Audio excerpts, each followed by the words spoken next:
Technology के कभी कभी फायदे भी हैं लेकिन कभी कभी नुकसान भी हो जाते हैं।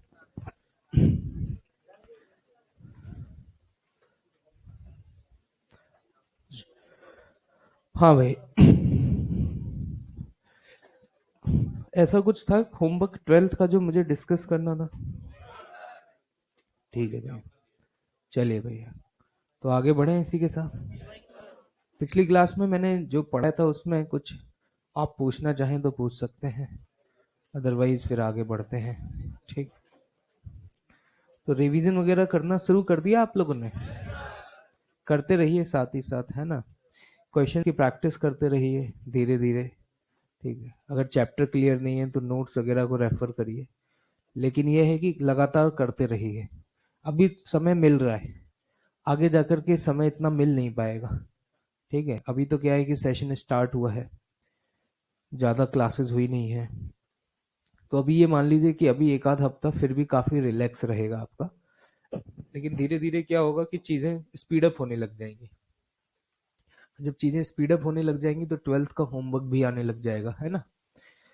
तो फिर क्या होगा कि फिर आपको इतना समय नहीं मिलेगा, मतलब this is a good time to complete your back, मतलब जितने भी बैकलॉग्स है ना उसको कवर करने का बढ़िया समय है। ठीक है, टाइम वेस्ट मत करिए, जितना संभव हो सकता है अपनी तरफ से पूरा प्रयास करते रहिए। ठीक, चलिए आगे बढ़ते हैं। ठीक है, अब दो चीजें होती हैं कि सर करें तो क्या करें, है ना। रिवीजन करना है तो इस समय क्या करना चाहिए। ठीक है, तो देखो, यहाँ कोई एक ऐसी स्ट्रेटेजी नहीं है कि मैं बता दूं और it is common for all, क्योंकि सभी का लेवल एक जैसा नहीं होगा, है ना। किसी का हो सकता है कि 11th के कुछ टॉपिक बहुत अच्छे रहे हों, बहुत अच्छे से उसने क्वेश्चन प्रैक्टिस की हो, अपने मॉड्यूल्स वगैरह को अच्छे से सॉल्व किया हो। कुछ ऐसे भी हो सकते हैं कि जिसने सिर्फ थ्योरी पढ़ी हो, न्यूमेरिकल ना की हो। कुछ ऐसे भी हो सकते हैं जिसने कुछ भी ना किया हो, है ना। तो हर कैटेगरी होगी, है ना। लेकिन मेरा मानना ये है कि ये डिसीजन तुम्हें खुद लेना होगा कि तुम इस समय किस लेवल पर हो, क्योंकि मेरे को नहीं पता ना कि तुम लोगों ने किस तरीके से 11th किया हुआ है। तो अगर आप लोगों को कॉन्फिडेंस है ऑलरेडी पहले से, तो डेफिनेटली आपको सीधे क्वेश्चंस प्रैक्टिस करनी चाहिए। अच्छे क्वेश्चंस की आप प्रैक्टिस करिए। ठीक है, अगर ऐसा है कि थ्योरी पढ़ी हुई है, क्वेश्चंस नहीं किए, तो सबसे पहले आप up to the mains level के क्वेश्चन करिए। जो आपकी ऑब्जेक्टिव एक्सरसाइज होती है O1 और S1 वो लगाइए, जेई मेंस लगाइए। ठीक है, और अगर आपने कुछ भी नहीं पढ़ा है तो डेफिनेटली आपको सबसे पहले उस टॉपिक को क्या करना चाहिए, पढ़ना चाहिए। ठीक है, तो ये तरीका है, वो अब आप पे डिपेंड करता है कि इस समय आप कहाँ पे लाई कर रहे हैं, मतलब आप किस स्टेज पर हैं। बहुत सारी अलग अलग स्टेजेस हैं, लेकिन मेरा मानना यह है कि 11th रिवाइज करने के लिए सेल्फ मोटिवेशन होना बहुत जरूरी होता है ना। बोलना मेरी तरफ से बहुत आसान है, मैं तो समय समय पे बोलता भी रहूंगा, लेकिन रिवीजन करना है या नहीं करना ये तो मैं डिसाइड करना है।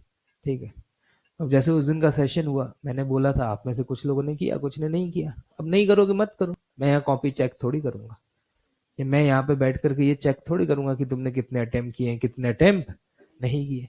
ठीक है, समय समय पे तुम्हें गाइड किया जाएगा, तुम्हारा मन करे तो करो और नहीं करो तो कोई फर्क नहीं पड़ता। ठीक है, मेरे ऊपर। ठीक है, ये मैं बता दूं, अगर आप ये सोच रहे हैं कि आप मेहनत करेंगे, एफर्ट्स मारेंगे, तो मेरे ऊपर कोई एहसान कर देंगे, मेरे ऊपर कोई एहसान नहीं। तुम्हारा सिलेक्शन हो या ना हो, उससे मेरे ऊपर कुछ खास फर्क नहीं पड़ेगा, लेकिन तुम्हारे ऊपर बहुत फर्क पड़ेगा, है ना। नॉट तुम्हारे ऊपर, तुम्हारे फैमिली मेंबर्स पे, और तुम्हारी जो आगे आने वाली जनरेशन होगी ना, उस पर भी बहुत बड़ा फर्क पड़ेगा। तो ये याद रखना कि तुम पढ़ रहे हो, मेहनत कर रहे हो, वो अपने लिए कर रहे हो, अपने फैमिली के लिए कर रहे हो।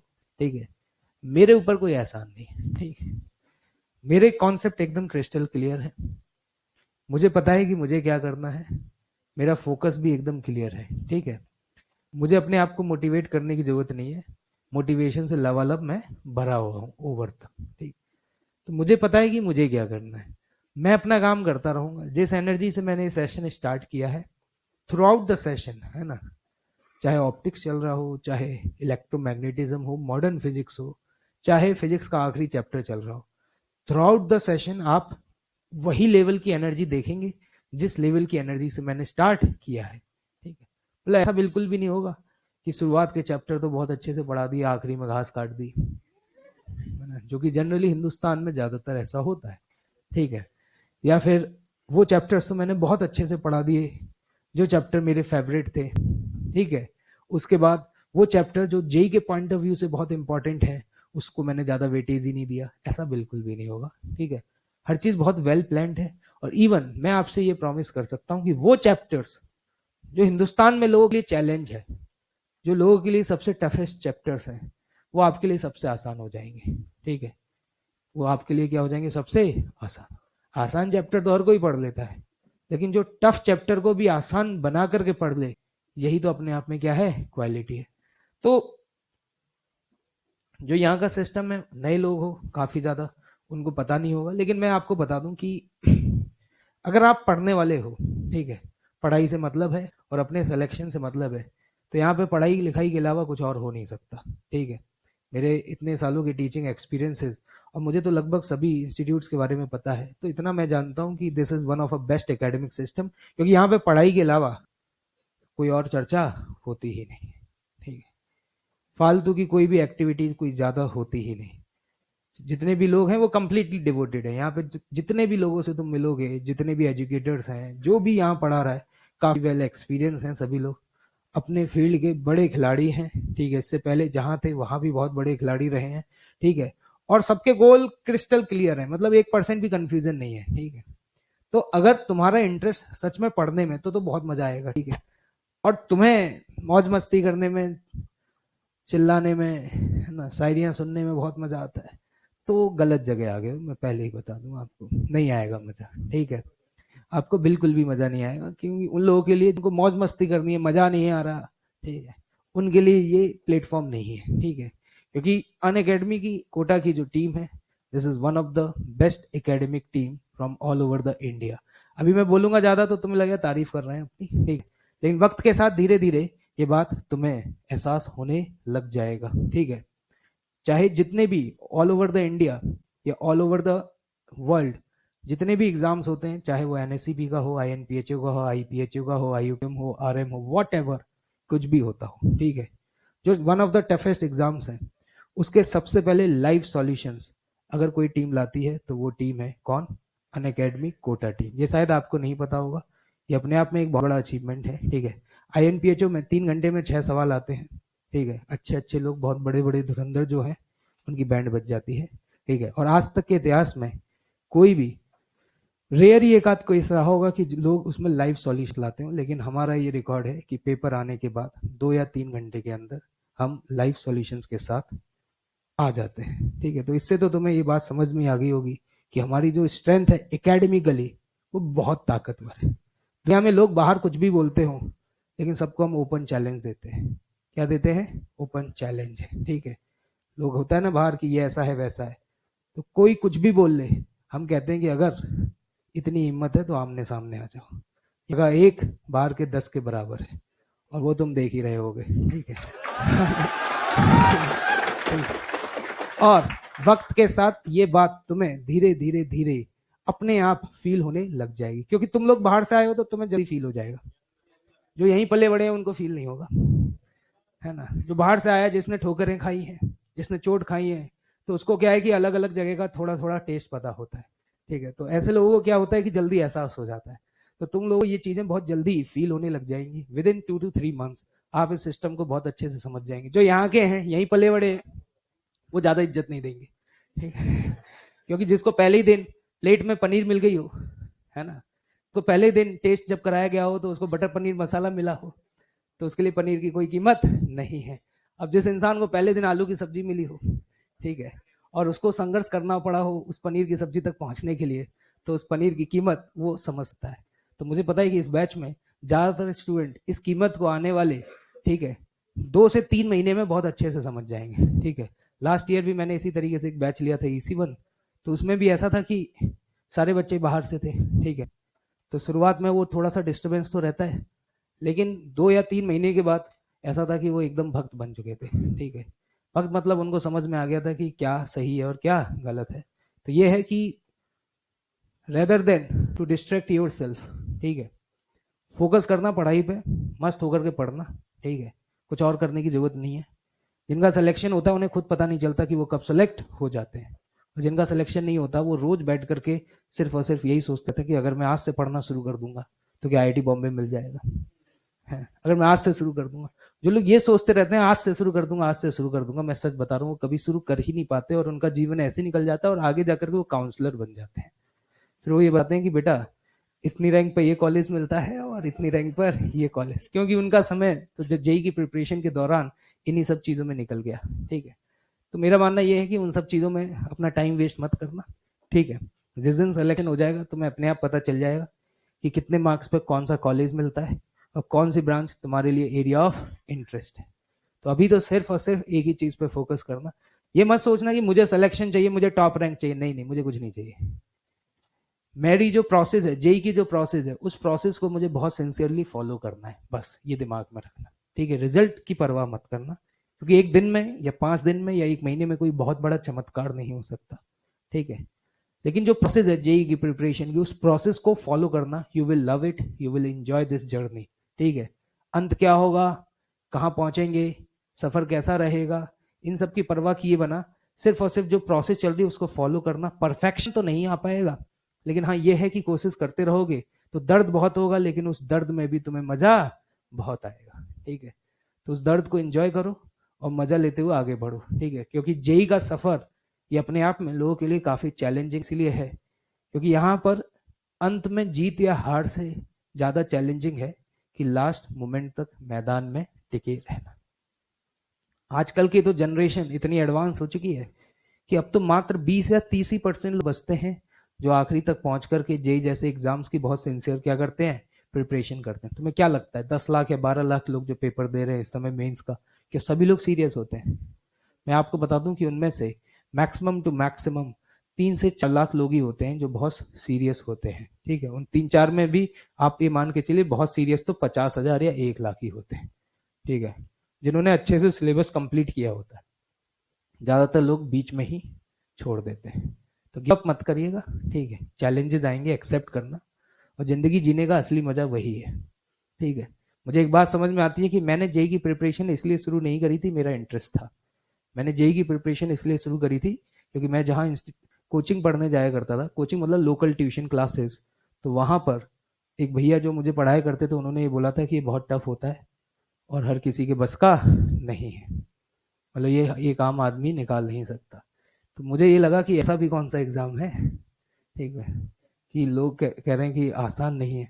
तो मैंने थोड़ा सा पता वता किया तो मुझे समझ में आया कि जीवन में करना है तो वो चीज़ें करो ना जो हर किसी से हो नहीं पाती। बस मेरे लोग मुझसे पूछते हैं आपने जेई की प्रिपरेशन क्यों करी, क्या आपका इंटरेस्ट था, आपको साइंटिस्ट बनना था? मेरा कोई इंटरेस्ट नहीं था। मस्त क्रिकेट खेला करता था मैं, सोचा करता था तेंदुलकर बनूंगा। ठीक है, क्रिकेट आज भी खेलता रहता हूँ, लेकिन मुझे पता था कि वो राह मेरे लिए आसान नहीं है। बस ये था कि जब मैं तैयारी करने से पहले जहाँ ट्यूशन पढ़ता था तो वहाँ लोग ऐसे बात करते थे, कहते थे भाई साहब हर किसी के बस का नहीं है। तो मैंने सोचा कि जीवन में जब कुछ करना ही है तो कोई ऐसा काम शुरू करो जो हर कोई ना कर पाए। अगर सक्सेस नहीं मिली तो कम से कम कुछ सीखने को तो मिलेगा ही, और सक्सेस मिल गई तो दुनिया कहेगी देखो यार। तो बिल्कुल ऐसा ही होता है। तो तुम्हें जेई की प्रिपरेशन इसलिए नहीं करनी है कि तुम्हें फोड़ना है, तुम्हें जेई की प्रिपरेशन इसलिए करनी है क्योंकि लोग कहते हैं this is one of the toughest exam, है ना। IIT colleges are one of the most prestigious colleges all over the India. ये दिमाग में रखो। ठीक है, बस इसलिए करनी है क्योंकि ये हर किसी के बस का नहीं है। ये एक ऐसा खेल है जिसको 100 लोग अगर शुरू करेंगे तो अंत में सिर्फ मैदान में 20 ही लोग टिके रहेंगे। अगर तुम लास्ट तक टिक गए और तुमने फिनिश लाइन को भी टच कर दिया तो तुम्हारी जीत तो वैसे ही तय है। ठीक है, कई बार लोगों को लगता है कि सिर्फ सिलेक्शन से ही जीत मिलती है, ऐसा भी जरूरी नहीं है। ठीक है, लेकिन जिसने अगर फिनिश लाइन को टच कर दिया तो डेफिनेटली अगर उसने इस प्रोसेस को एंजॉय किया है तो वो लाइफ में बहुत आगे जाएगा, उसे कोई रोकने वाला नहीं है। तो ये है भाई, एंजॉय करो, मस्त होकर के पढ़ो, टेंशन लेने की ज्यादा जरूरत नहीं है। और ये बता दूं कि ये फाइनल डेस्टिनेशन भी नहीं है। ठीक है, अगर आपको ये लगता हो कि लाइफ आईआईटी कॉलेज में पहुंच के एकदम सेट हो जाएगी, this is the first stage of your life. ठीक है, आईआईटी में पहुंच जाओगे, वहां पे जिस दिन पहले दिन जब तुम्हारा ओरिएंटेशन सेशन होगा, जैसे मुझे याद है सेलेक्ट होने का कॉलेज में पहुंचा तो मुझे लगा बस जंग जीत ली है, जंग जीत ली है और अब क्या है, अब तो कुछ है ही नहीं, बस अब तो क्या मौज मस्ती है, जीवन है। तो मुझे याद है कि जब सिलेक्शन हुआ तो बहुत चौड़ में घूम रहे थे, जब कॉलेज पहुंचे तो पता चला कि हर इंसान तुम्हारे आस पड़ोस में सब IITian ही है, चलो कोई बात नहीं। जब हमारा ओरिएंटेशन हुआ तो वहाँ बैठे हुए थे, तो वहाँ पे IIT के प्रोफेसर आए और उन्होंने कहा कि now your T=0 starts, now your challenges and your life starts. मैंने अभी तक क्या था है ना, अभी तक क्या था, ठीक है। तो ये तो लाइफ है ना, लाइफ का कोई दी एंड नहीं है, ठीक है। आप जैसे जैसे आगे बढ़ेंगे आपके सामने अलग अलग तरीके के चैलेंज आते रहेंगे, लेकिन पॉइंट ये है कि ये अलग अलग स्टेजेस हैं, लेकिन आप जिस भी स्टेज में हो उस स्टेज को एंजॉय करो। क्या करो? एंजॉय करो, मस्त होकर के पढ़ाई करो, ठीक है, बिना इस परवाह के कि सिलेक्शन होगा या नहीं होगा। लोग मुझसे पूछते हैं कि आप इतने जोश में आकर के इतने लंबे लंबे सेशन ले लेते हैं, आप परवाह। मैंने कहा पागलपन है। क्या है ये? पागलपन। और वही पागलपन मैं आप में देखना चाहता हूँ, ठीक है। देखा ही है ना मेरा तो पागलपन, तो बस वो पागलपन मुझे तुम्हारे अंदर देखना है ना। लोग पूछते हैं इसका फायदा क्या होगा, मैंने कहा फायदे नुकसान की बात ही नहीं है। हम फायदे नुकसान के लिए करते नहीं है, बस इसलिए कर रहे हैं कि क्या आ रहा है, मजा आ रहा है, बस। तुमसे अगर कोई पूछे भाई क्यों तैयारी कर रहे हो, तो कुछ बताने की जरूरत नहीं है, कह दो क्या आ रहा है, मजा आ रहा है, बस। चलिए आगे बढ़ते हैं इसी के साथ। तो मैं यहाँ पर आप लोगों को उस दिन थोड़ा बहुत मैग्निफिकेशन और साइन कन्वेंशन के बारे में समझा रहा था, क्या याद आ रहा है भाई? तो जरा ध्यान से देखना, कुछ चीजें और बता देता हूं जो कि आगे हमें क्वेश्चन सॉल्विंग में हमारी हेल्प करेगा। ये कौन सा मिरर है? हाँ, ये कॉनकेव मिरर है। कौन सा मिरर है? कॉनकेव। तो देखना, कॉनकेव मिरर का फोकस इधर होता है या इधर होता है? इधर होता है। ये फोकस है। फोकल लेंथ का मतलब होता है distance of focus from the pole. अब एक बात बताओ, पोल से फोकस के पास आने के लिए क्या पीछे की तरफ जाना पड़ेगा? अरे बोलो यस और नो। अब तुम खुद सोच के बताना, तुम्हें ये तो पता ही है आगे वाली साइड क्या होती है, पॉजिटिव, और पीछे वाली साइड क्या होती है, नेगेटिव। तो पोल से फोकस की तरफ जाने के लिए पॉजिटिव साइड जाओगे या नेगेटिव? अगर नेगेटिव साइड जाओगे और आपसे कोई अगर पूछ ले कि इसकी फोकल लेंथ बताइए, क्या बताइए? फोकल लेंथ बताइए, तो याद रखिएगा कि इसकी जब हम फोकल लेंथ लिखेंगे तो इसकी फोकल लेंथ पॉजिटिव नहीं होगी, क्या होगी? नेगेटिव होगी। कल मान लो किसी ने कहा कि इस कॉनकेव मिरर का जो रेडिया ऑफ कर्वेचर है वो 40 सेंटीमीटर है। कितना है? 40 centimetre. 40 centimetre is the radii of curvature of this mirror. और अगर आपको इसकी फोकल लेंथ लिखनी है, क्या लिखनी है? Focal length. तो आपको पता है फोकल लेंथ r/2 होती है, लेकिन r/2 या -r/2, माइनस क्यों लगा रहा हूं, क्या समझ आ रहा है? माइनस लगाने के पीछे लॉजिक ये है कि मुझे पोल से पॉजिटिव साइड जाना है, नेगेटिव साइड। क्योंकि मैंने उस दिन बताया था कि सारे डिस्टेंसेस कहां से मेजर होंगे? पोल से। कहां से? पोल आपके लिए ओरिजिन है। पोल आपके लिए क्या है? ओरिजिन। पोल आपके लिए रेफरेंस है, सारे डिस्टेंसेस वहीं से मेजर होंगे। फोकस तक पहुंचने के लिए नेगेटिव साइड जाना पड़ेगा। बोलो यस और नो। तो यहां पर आप ये कहोगे कि इसकी फोकल लेंथ +20 या -20? -20। याद रखेगा, ये गलती नहीं होनी चाहिए, क्योंकि ये तुम्हें खुद सोचना पड़ेगा जब भी कॉनकेव मिरर हो, जब भी कॉनकेव मिरर हो और सवाल में फोकल लेंथ की वैल्यू पुट करनी हो तो प्लस या माइनस? माइनस रखेंगे। और इसके बाद मान लीजिए अगर ये मिरर ये वाला होता, ये कौन है? कॉनकेव या कॉन्वेक्स? हाँ, इसका फोकस कहां है? इधर होगा। पोल से फोकस तक पहुंचने के लिए बताओ, पॉजिटिव या नेगेटिव? पॉजिटिव। तो अगर मैंने इसका रेडियस ऑफ कर्वेचर 40 बोला, क्या बोला? 40 बोला, और आपने इसकी फोकल लेंथ लिखोगे तो क्या लिखोगे? +r/2। +r/2 का मतलब +20 सेंटीमीटर। बोलो हाँ या ना। क्या सहमत हैं सभी लोग? भाई ऊपर वाला जो मिरर दिखाई दे रहा है ना, इसको बोलते हैं कॉनकेव मिरर। क्या बोलते हैं इसको? Concave mirror. और नीचे वाला जो मिरर दिख रहा है ना, इसको क्या बोलते हैं? Convex mirror. कई बार क्या होता है, मैंने एक बात बताई थी कुछ दिन पहले आपको, कि जो वैल्यू नोन होती है, जो वैल्यू नोन होती है उनकी वैल्यू तो विद साइन रखते हैं, और जो अननोन होती है उनकी विदाउट साइन रखते हैं। मान लो कई बार ऐसा होगा कि आपको मिरर के बारे में ही नहीं पता, मतलब यही नहीं पता कि वो मिरर कॉनकेव है या कॉन्वेक्स है, और आपको मान लो u और v दिया हुआ है। क्या दिया हुआ है? u और v। u और v क्या होता है, समझ पा रहे हो? u है ऑब्जेक्ट डिस्टेंस और v क्या है? Image distance. मान लो आपको u पता है और v पता है, लेकिन आपको मिरर के बारे में नहीं पता, मतलब उसकी फोकल लेंथ क्या है ये नहीं पता। तो पता आप क्या करोगे? मिरर फॉर्मूला लगा करके f निकालोगे। क्या निकालोगे? f। जब तुम f निकाल रहे होगे तो तुम्हारे जहन में सबसे पहला डाउट ये आएगा कि इस f की वैल्यू पॉजिटिव रखूं या नेगेटिव। तो जनाब मैंने उस दिन आपको एक बात बताई थी कि जो अननोन है, क्या है? अननोन, उसकी वैल्यू हम कभी भी पुट, मैथ्स अपने आप बताएगा। मान लो तुमने सॉल्व किया और एफ की वैल्यू नेगेटिव आ गई, क्या आ गई? नेगेटिव। तो वो खुद चिल्ला चिल्ला के बता रहा है नेगेटिव साइन की, वो कॉनकेव है या कॉन्वेक्स है? कॉनकेव है।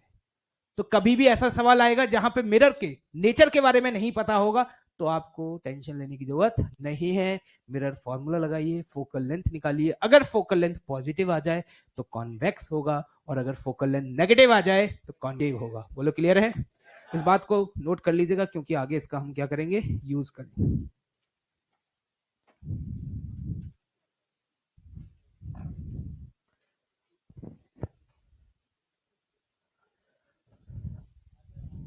अब क्वेश्चन करना शुरू करते हैं, ठीक?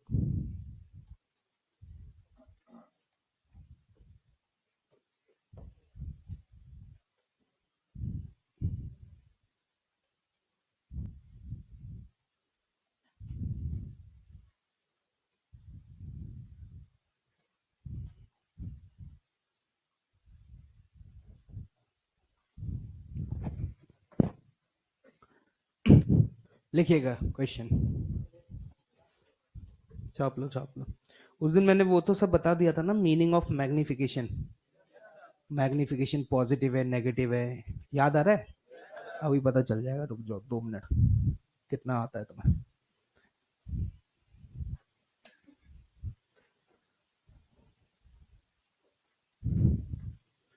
यस, क्वेश्चन लिखिएगा। An object is placed in front of a concave mirror. An object is placed in front of a concave mirror at a distance of 60 centimeter. At a distance of 60 centimeter,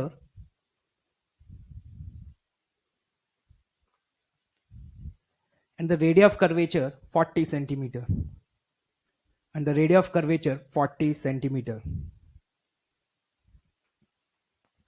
Find the location and the nature of the image. Find the location and the nature of the image. Radius of curvature 40 centimeter. दोबारा repeat करूं क्या?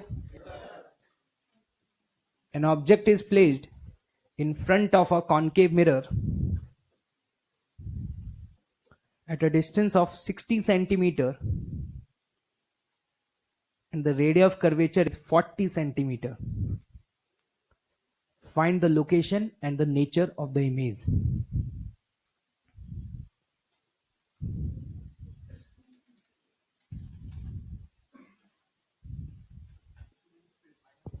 Radius of curvature कितना है? Object distance कितना है? 60। ठीक है,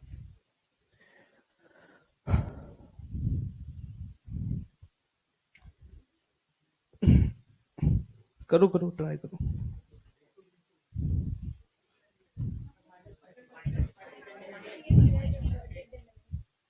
okay, done, बढ़िया। ये क्वेश्चन आपने किए हुए हैं और नहीं किए हुए तो भी कर सकते हो, ऐसा कुछ नहीं, मैंने बता दिया है। देखो सबसे पहले तो ये देखो, ये कॉनकेव मिरर है और रेडियस ऑफ कर्वेचर कितना है? 40 सेंटीमीटर। तो भाई जल्दी से बताना इसकी फोकल लेंथ कितनी आएगी? 20 सेंटीमीटर। लेकिन प्लस या माइनस? देखो ऑब्जेक्ट यहां रखा हुआ है in front of the mirror, तो यहां पे जब ऑब्जेक्ट डिस्टेंस लिखोगे तो +60 या -60? माइनस क्यों लिख रहा हूं, समझ आ रहा है? क्योंकि आपको पता है साइन कन्वेंशन में बता चुका हूं, बैक ऑफ द मिरर क्या होगा? पॉजिटिव, और फ्रंट ऑफ द मिरर क्या होगा? नेगेटिव। अब आपको v निकालना है तो आप यहां पे डायरेक्टली ये वाला फॉर्मूला लगाइए, जल्दी निकाल देंगे। मैंने कहा था याद रखिएगा, uf upon u minus F, सभी वैल्यू विद साइन पुट करिएगा। -60 multiplied by -20 divided by -60 minus minus plus, तो यहां पर ये वैल्यू आती है 1200 डिवाइडेड बाय -60, नहीं सॉरी -40, तो ये वैल्यू कितनी आती है? ठीक है, -30 क्या बता रहा है?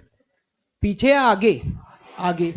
अगर मैं आपसे कहूं मैग्निफिकेशन, तो मैग्निफिकेशन का मतलब है -v डिवाइडेड बाय u, और v का वैल्यू आपने खुद लिखा कितना? -30, और u का वैल्यू कितना लिखा? -60, तो ये वैल्यू कितना आ रहा है? -हाफ। अब सुनना ध्यान से, पहला सवाल है, सुन लेना, क्योंकि इसके बाद सारे तुम खुद कर रहे होगे, ठीक है। एक ही प्रोफाइल के बहुत सारे सवाल करेंगे। मैग्निफिकेशन का मतलब तभी है जब ऑब्जेक्ट प्रिंसिपल एक्सिस के ऊपर या नीचे रखा हो। अगर ऑब्जेक्ट प्रिंसिपल एक्सिस पे ही रखा है तो उसका मतलब कुछ है ही नहीं, क्योंकि मैग्निफिकेशन होता है height of a image upon height of object. अब हाइट ऑफ अ इमेज क्या हो जाएगी आपकी? 0, क्योंकि हाइट ऑफ ऑब्जेक्ट भी क्या है? 0। मतलब अगर ऑब्जेक्ट प्रिंसिपल एक्सिस पर है तो इमेज भी प्रिंसिपल एक्सिस पे बनेगी। तो सर ये -1/2 क्या बता रहा है? ये आपको ये बता रहा है कि अगर तुम इस पोजीशन पर ऑब्जेक्ट को मान लो ऊपर रख देते, यहां से मान लो कितना ऊपर रख देते? 2 mm।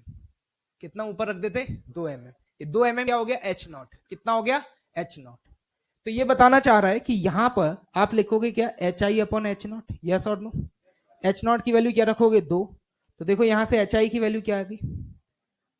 -1 mm। अरे आया है नहीं है? तो हाइट ऑफ अ इमेज -1। तो इसका मतलब है पहली बात तो जो इमेज है वो 30 पे बनेगी। कहां पे बनेगी? 30 पर। ये जो डिस्टेंस है ये कितना होना चाहिए? 30 centimetre on the negative side, yes और नो?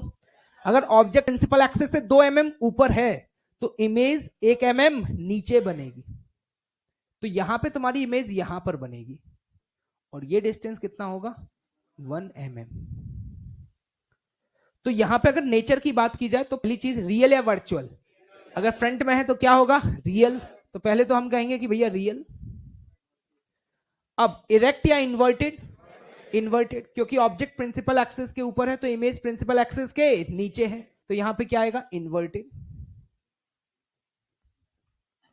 और इसके अलावा बताओ, इसके अलावा क्या है? क्या आपको दिखाई दे रहा है इसका मॉड <1 है या नहीं है? तो एनलार्ज या डिमिनिश्ड? डिमिनिश्ड बनेगा।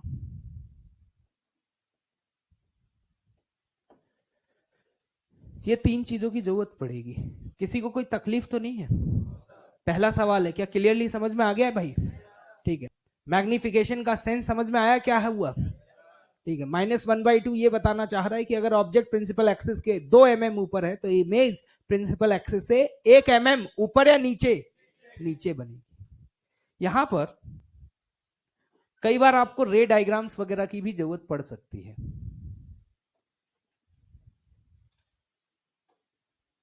मान लीजिए ये आपका ऑब्जेक्ट है यहां पर, ठीक, 2 mm का, और आपसे बोला कि इसकी इमेज बनाइए।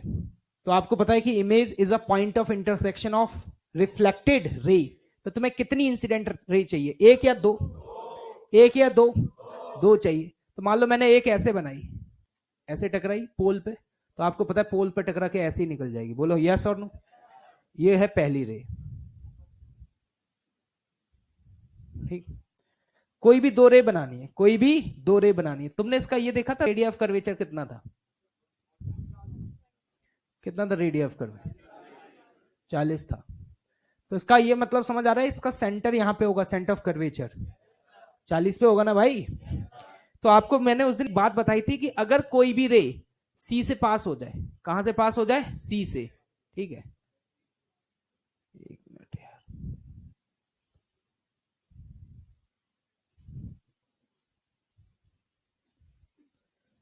जहां से पास हो रही है इसी को सी बोल देते हैं, ठीक।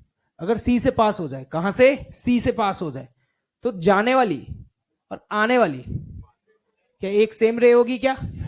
क्या रे अपने पाथ को रिट्रेस करेगा क्या? तो आप ये समझ पा रहे हैं ये 2 इंसिडेंट रे हैं। ये क्या है? 2 इंसिडेंट रे हैं। तो क्या आपका इमेज ये बनेगा या नहीं बनेगा? और ये 1 mm का होगा। इसको रे डायग्राम कहते हैं। क्या कहते हैं? रे डायग्राम, ठीक है। एक बात हमेशा याद रखना कि आपकी इमेज हमेशा उस लाइन पर बनेगी जो लाइन ऑब्जेक्ट और सी से पास हो रही होगी। सोचो मैंने क्या बोला? आपकी इमेज हमेशा उस लाइन पे बनेगी जो ऑब्जेक्ट और सी से पास हो रहा होगा, क्योंकि ऑब्जेक्ट और सी से पास होने वाली रे अगर इंसिडेंट रे है तो जो इंसिडेंट रे है और जो रिफ्रैक्टेड रे है, ये 2 रे अलग अलग होंगी या सेम होंगी? यस और नो? तो आपका डेफिनेटली जो पॉइंट ऑफ इंटरसेक्शन रिफ्रैक्टेड रे का मिलेगा वो इसी रे पे मिलेगा या नहीं मिलेगा? ठीक है। अब क्या है कि हर सवाल में आपको यही सब फाइंड करना है जो इसमें किया है। मिरर यही है, सिर्फ मैं डिस्टेंस चेंज करूंगा। क्या चेंज करूंगा? डिस्टेंस। स्पीड इतनी फास्ट होनी चाहिए कि हर 1 मिनट में आंसर आ जाना चाहिए, बताएगा कोई भी नहीं, ठीक। मतलब यही आरओसी है, यही कॉनकेव मिरर है, बस ये डिस्टेंस चेंज हो रहे हैं। क्या चेंज हो रहे हैं? Distance. B part,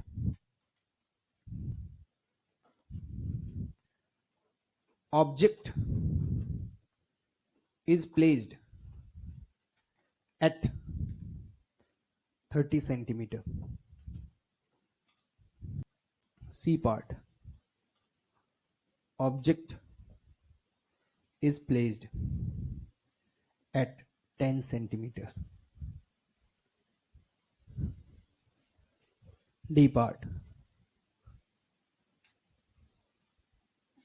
object is placed at 40 centimeter.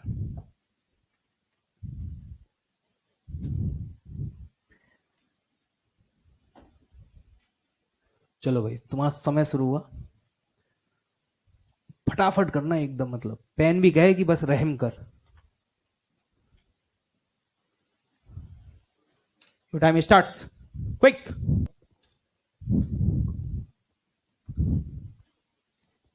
पहले आंसर, सजावट बाद में कर लेना।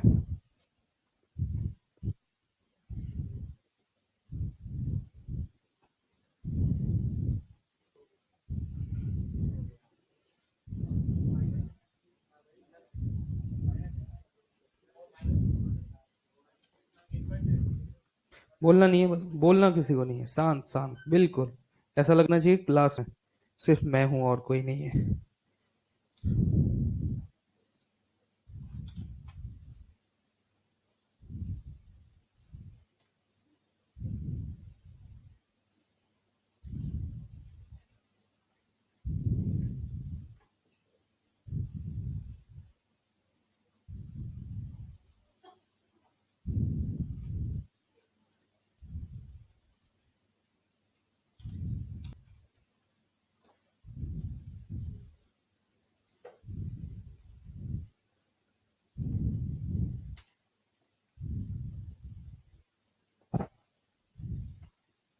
Last 40 seconds, quick.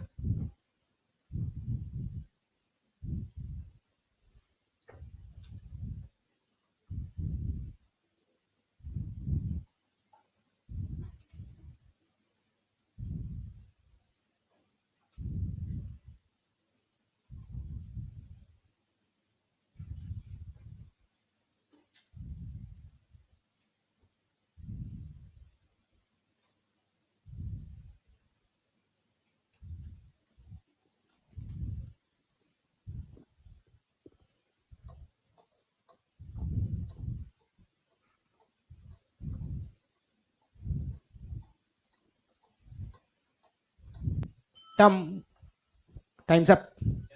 देखते हैं भाई कितने लोगों का हो गया है, एटलीस्ट 2 पार्ट।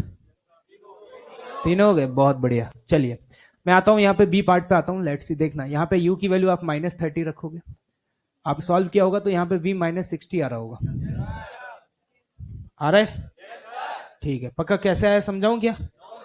और अगर मैग्निफिकेशन निकालोगे तो बेटा मैग्निफिकेशन लिखोगे -v डिवाइडेड बाय -u, ये आएगा कितना? -2। ठीक है, माइनस बता रहा है इन्वर्टेड, और मॉड जो है m का वो 1 से ज्यादा है तो क्या बता रहा है? एनलार्ज। क्या बता रहा है? एनलार्ज। और v की वैल्यू -60, तो मेरा मतलब यह है कि रियल होनी चाहिए इमेज, क्योंकि फ्रंट में बनेगी। यस और नो? और साथ ही साथ क्या बोलोगे? एनलार्ज्ड और इन्वर्टेड।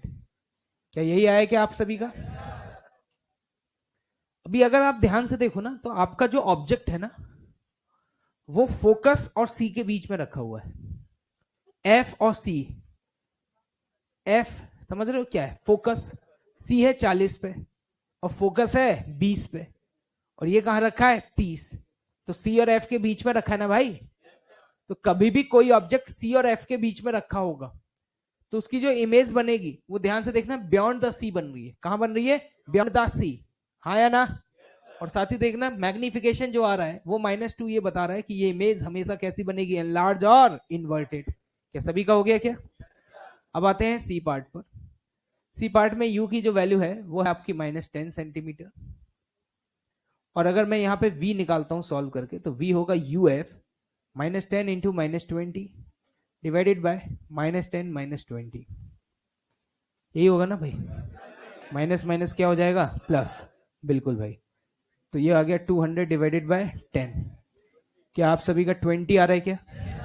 बहुत बढ़िया। ट्रांसवर्स मैग्निफिकेशन अगर आप देखें तो माइनस के v divided by minus of u मेरे हिसाब से +2 आ रहा है। क्या आ रहा है? +2। अगर ये +2 आ रहा है और यहां v की वैल्यू पॉजिटिव आ रही है तो यहां पर इमेज फ्रंट में बनेगी या बिहाइंड बनेगी? बिहाइंड। तो बिहाइंड रियल तो वर्चुअल? वर्चुअल। बहुत बढ़िया। और साथ ही साथ इरेक्ट, और 1 से ज्यादा है तो एनलार्ज्ड। ठीक है भाई, सीख गए, बढ़िया। Come to the D part. D part में जो u की वैल्यू है वो -40 आ रही है, क्योंकि ऑब्जेक्ट कहां रखा हुआ है? 40 पर। और यहां पे अगर आप v निकालते हैं, क्या निकालते हैं? v। तो सॉल्व करिएगा, यहां पे v की वैल्यू भी मेरे हिसाब से -40 ही आ रही होगी, क्योंकि -40 इंटू -20 डिवाइडेड बाय u + 20। क्या ये आपका -40 आ रहा है? और अगर मैं ट्रांसवर्स मैग्निफिकेशन निकालूं तो यहां पर -1 आ रहा होगा। तो -1 का मतलब क्या हुआ? तो इसका मतलब पहली तो -40 से समझ में आ गया होगा, रियल है वर्चुअल? रियल, क्योंकि फ्रंट में है। और माइनस का मतलब कैसी है? इन्वर्टेड। और 1 तो इसका मतलब सेम साइज। काफी आसान क्वेश्चन थे, सिर्फ मिरर फॉर्मूले की प्रैक्टिस करानी थी, इसलिए सवाल दिए गए। लेकिन यहां से एक पैटर्न समझना, हर चीज के पीछे कुछ ना कुछ एक पैटर्न है, ठीक है। अगर आप ऑब्जर्व करें तो मैं क्या कर रहा हूं, ऑब्जेक्ट का डिस्टेंस चेंज कर रहा हूं, ठीक। जब आपका ऑब्जेक्ट बियॉन्ड द सी है तो इमेज सी और एफ के बीच में बन रही है। जब आपका ऑब्जेक्ट सी और एफ के बीच में है तो इमेज सी के बियॉन्ड बन रही है। जब आपका ऑब्जेक्ट एफ और पी के बीच में, ये वाला केस, सी वाला केस, देखो ध्यान से, ऑब्जेक्ट का डिस्टेंस 10 था ना, तो फोकस और पोल के बीच में था। तो इस केस में इमेज क्या बन रही है? वर्चुअल बन रही है और इरेक्ट बन रही है। क्या बन रही है? इरेक्ट बन रही है। मतलब इस वाले केस में हम इस मिरर को as a shaving mirror use कर सकते हैं। मतलब सेविंग मिरर, अगर आपको सेव वेव करना है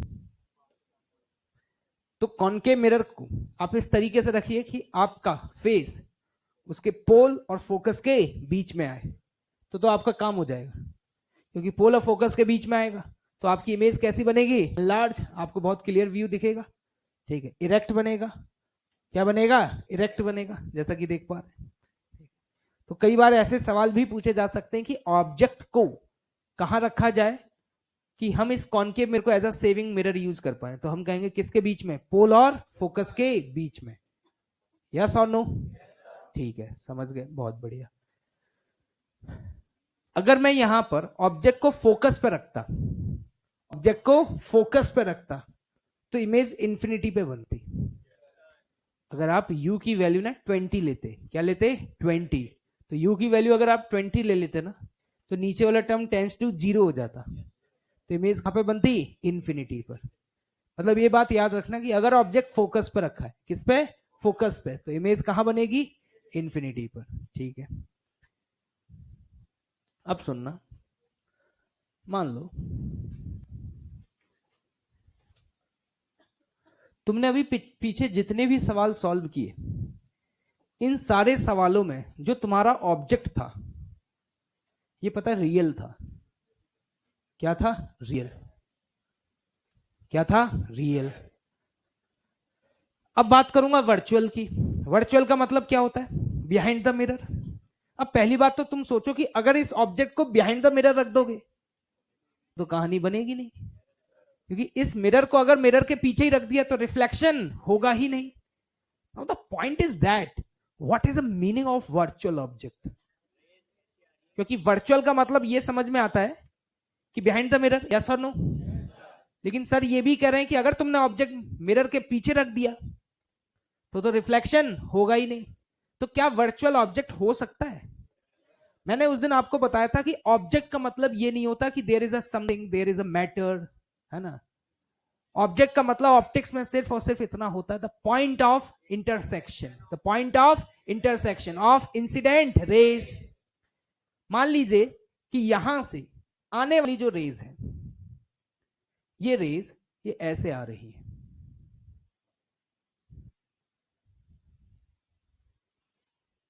these are the incident raise.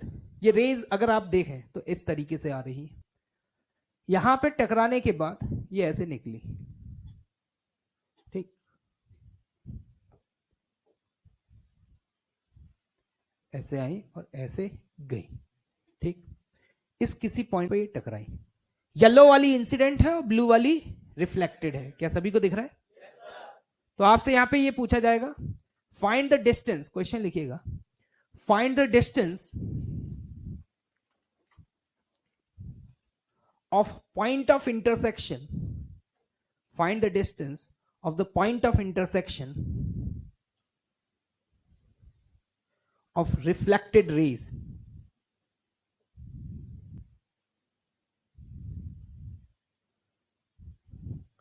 find the distance of the point of intersection of reflected rays। ये सवाल आया तुम्हारे सामने, ठीक है, सुनिएगा ध्यान से, मुझे पता है तुम लोग सॉल्व कर सकते हो लेकिन फिर भी सुनिएगा। जब इन रेस को पीछे की तरफ एक्सटेंड कर रहे थे ना, ये इनको येलो वाली को, ये भी सवाल पूरा हुआ नहीं है ना, मतलब अगर ये मिरर नहीं होता तो ये रेज जहां जाके मिलती, वो पॉइंट यहां से 20 सेंटीमीटर पे, कितने पर है? 20 सेंटीमीटर पे, और इसका रेडिया ऑफ कर्वेचर जो है वो 40 सेंटीमीटर है। मैंने क्या बोला, दोबारा से रिपीट करता हूं, जो ये रेज आ रही है, अगर आप इनको एक्सटेंड करते तो कहां पे मिलती? यहां पर, क्योंकि कन्वर्जिंग रेज है ना। क्या है? Converging raise. ऑप्टिक्स में जल्दी से फटाफट सोच के बताइएगा, ऑब्जेक्ट का मतलब क्या होता है? Point of intersection of incident ray. तो इस मिरर के लिए, इस मिरर के लिए क्या ये ऑब्जेक्ट हुआ? लेकिन ये ऑब्जेक्ट रियल हुआ है, वर्चुअल हुआ? वर्चुअल हुआ। इसका मतलब ये नहीं है कि मैंने कोई ऑब्जेक्ट पीछे रखा है। ऑप्टिक्स में अगर मैं कह रहा हूं कि ये ऑब्जेक्ट है और ये वर्चुअल ऑब्जेक्ट है, तो इसका मतलब समझिए, इसका मतलब ये है कि जो रेज आ रही थी वो रेज इस मिरर से 20 सेंटीमीटर पीछे जाके मिलती, अगर ये मिरर नहीं होता। ऑप्टिक्स में ऑब्जेक्ट का मतलब सिर्फ होता है पॉइंट ऑफ इंटरसेक्शन। डाइजेस्ट करिए इस बात को, क्या होता है? Point of intersection. मतलब अगर ये मिरर नहीं होता तो ये रेज यहां मिलती। तो इस मिरर के लिए ये वाला क्या कहलाएगा? ऑब्जेक्ट। क्या कहलाएगा? ऑब्जेक्ट। नहीं समझे?